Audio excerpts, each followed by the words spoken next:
السلام علیکم ورحمۃ اللہ وبرکاتہ۔ سواگت ہے آپ کا ہمارے چینل درسی دنیا میں۔ اگر آپ نئے ہیں تو پہلے ہمارے چینل کو سبسکرائب بھی کر لیں۔ آئیے آج ہم اپنا سبق نمبر 8 شروع کرتے ہیں۔ جملہ فعلیہ کا بیان۔ جس جملے کا پہلا جز فعل ہو اسے جملہ فعلیہ کہتے ہیں۔ یہ تعریف ہم نے پہلے سبق میں بھی پڑھی تھی۔ جیسے قال اللہ کتب صوم، قال اللہ اللہ نے فرمایا، کتب صوم روزے فرض کیے گئے۔ تو قال یہاں پر پہلا جز ہے، فعل ہے، اور اللہ اس کا فاعل ہے، اس لیے اس جملے کا پہلا جز فعل ہونے کی وجہ سے یہ جملہ فعلیہ ہے۔ کتبہ یہ بھی فعل مجہول ہے، صوم اس کا نائب فاعل ہے، اور اس لیے یہ جملہ فعلیہ ہے۔ اب یہاں سے کچھ قواعد بیان کر رہے ہیں۔ جس اسم ظاہر یا ضمیر کی طرف فعل معروف کی اسناد ہو اسے فاعل کہتے ہیں۔ جیسے لمع البرق، بجلی چمکی۔ لمع یہاں پر فعل ہے اور اس کی اسناد کی گئی ہے اسم ظاہر البرق کی طرف، تو اس لیے یہ اس کا فاعل ہے۔ اور آگے والی مثال البرق لمع، تو یہاں پر لمع کی نسبت جو ہے وہ اسم ضمیر کی طرف کی گئی ہے، کیونکہ اس کے بعد کوئی بھی اسم ظاہر نہیں ہے جس کی طرف اس کی اسناد کی جائے، لہٰذا اس کی ضمیر کی طرف نسبت کر دی، تو یہاں پر ہوا ضمیر نکلے گی جس کی طرف لمع کی نسبت کی گئی ہے۔ ترجمہ یہی ہوگا البرق لمع بجلی چمکی۔ اور جس اسم کی طرف فعل مجہول کی اسناد ہو اسے نائب فاعل کہتے ہیں۔ جیسے سمع الصوت، آواز سنی گئی، تو یہاں پر فعل مجہول کی نسبت کس کی جانب کی ہے؟ الصوت کی طرف، تو لہٰذا یہ نائب فاعل ہوگا۔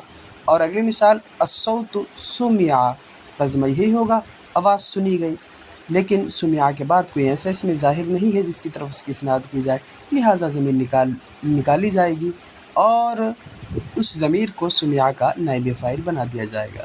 فعل معروف اور فعل مجہول کی آپ پہچاننے کا آسان طریقہ میں بتا دوں کہ ماضی کا صیغہ دیکھیں گے، جیسے لمع ہے، سمع ہے، تو اس میں دیکھ لیں اگر فا کلمہ یعنی پہلا والا جو حرف ہے فا کلمہ جو ہے، اگر اس پر فتحہ ہے، زبر ہے، تو پھر وہ فعل معروف ہے، اور اگر اس پر ضمہ ہے، پیش ہے، تو وہ فعل مجہول ہے۔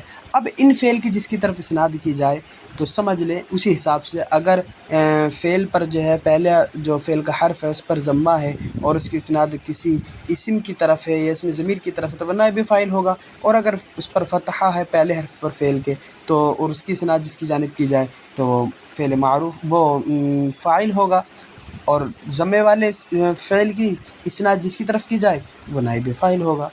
ٹھیک۔ قاعدہ نمبر 2، فعل کے بعد اگر کوئی ایسا اسم ہو جو فاعل یا نائب فاعل بن سکتا ہو تو وہی فاعل یا نائب فاعل ہوگا۔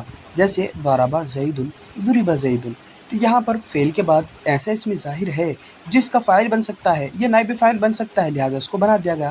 ضرب زید، زید نے مارا۔ ضرب کون سا فعل ہے؟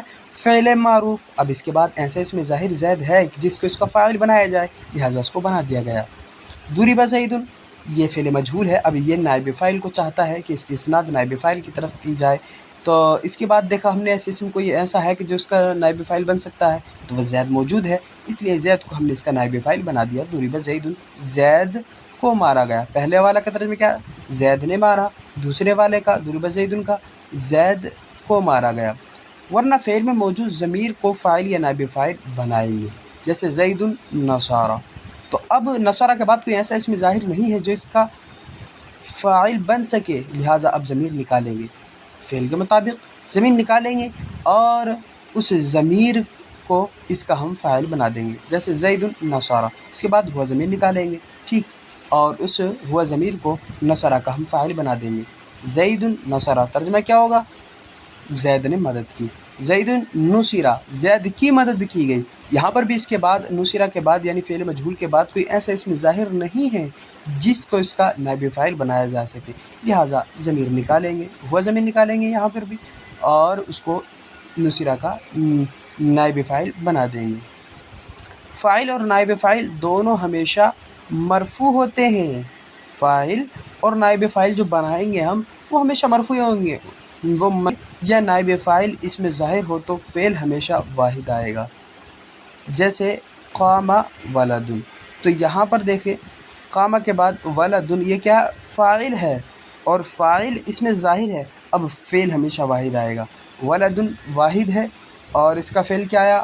قام، یہ بھی واحد ہے۔ قام ولد، لڑکا کھڑا ہوا، اور آگے والی مثال میں قام ولدان، ولدان یہ اس کا فاعل ہے لیکن یہ تثنیہ ہے اور فعل واحد ہے، کیونکہ جب اس میں ظاہر فاعل بنے یا نائب فاعل بنے تو پھر جو فعل ہوگا وہ ہمیشہ واحد ہی آئے گا۔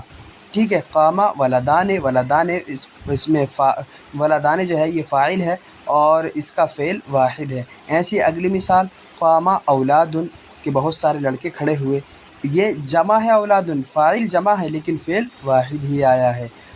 اور اس میں ضمیر ہو تو فعل اس ضمیر کے مرجع کے مطابق آئے گا، جیسے الولد نصارا، تو الولد یہ مرجع ہے، یہ بھی اسی کی جانب ضمیر لوٹے گی، یہ واحد ہے تو فعل بھی واحد یعنی نصارا آیا۔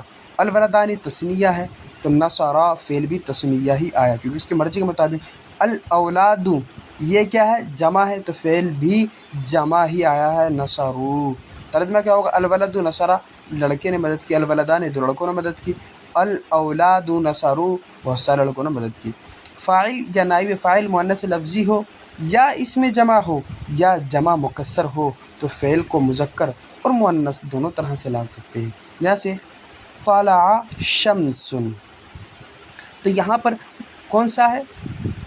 مؤنث شمس، مؤنث لفظی ہے، یہاں پر فاعل مؤنث لفظی ہے تو اس لیے یہاں پر طلع بھی لا سکتے ہیں، طلعت بھی لا سکتے ہیں، یعنی فعل کو مذکر اور مؤنث بھی لا سکتے ہیں۔ طلع جیسے طلع شمس، سورج طلوع ہوا۔ نصر قوم، تو قوم یہ اس میں جمع ہے اس لیے فعل کو یہاں پر مذکر یعنی نصر اور نصرت دونوں طرح سے لا سکتے ہیں۔ نصر قوم، قوم نے مدد کی۔ جاء رجال، جاء رجال یہ جمع مکسر ہے تو فعل کو جاء اور جاءت دونوں طرح سے لا سکتے ہیں، یعنی آدمی آئے۔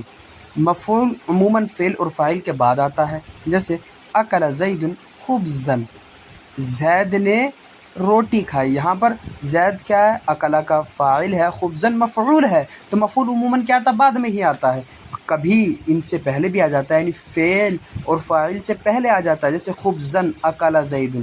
ٹھیک ہے، کبھی فعل اور فاعل سے پہلے بھی مفعول آ جاتا ہے، ہاں، لیکن فاعل کبھی فعل سے پہلے نہیں آ سکتا۔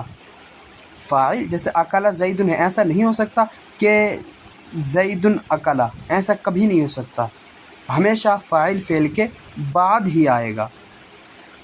اور ساتواں قاعدہ ہے کہ فاعل اور نائب فاعل کبھی مضاف یا موصوف بھی ہوتا ہے، جیسے ضرب ولد زید، یہاں پر ضرب کا فاعل کیا ہے؟ ولد، ولد فاعل ہے لیکن یہ مضاف ہو رہا ہے زید کی طرف۔ ٹھیک، کبھی موصوف بھی ہو سکتا ہے، جیسے ایسے اس طرح دیکھ لیں کہ ضرب ولد جاہل، کہ جاہل لڑکے نے مارا، تو ضرب ولد جاہل، جاہل یہ ولدن کی صفت بن جائے گا اور ولدن موصوف بنے گا اور یہ ضرب کا فاعل بھی بن رہا ہے۔ ٹھیک، اور ایسی جو مثال یہاں پر دی ہے ضرب ولد زید، تو یہاں پر ولد یہ مضاف ہے زید کی طرف، کہ ترجمہ کیا ہوگا؟ ضرب ولد زید، زید کے لڑکے نے مارا۔ السلام علیکم ورحمۃ اللہ وبرکاتہ۔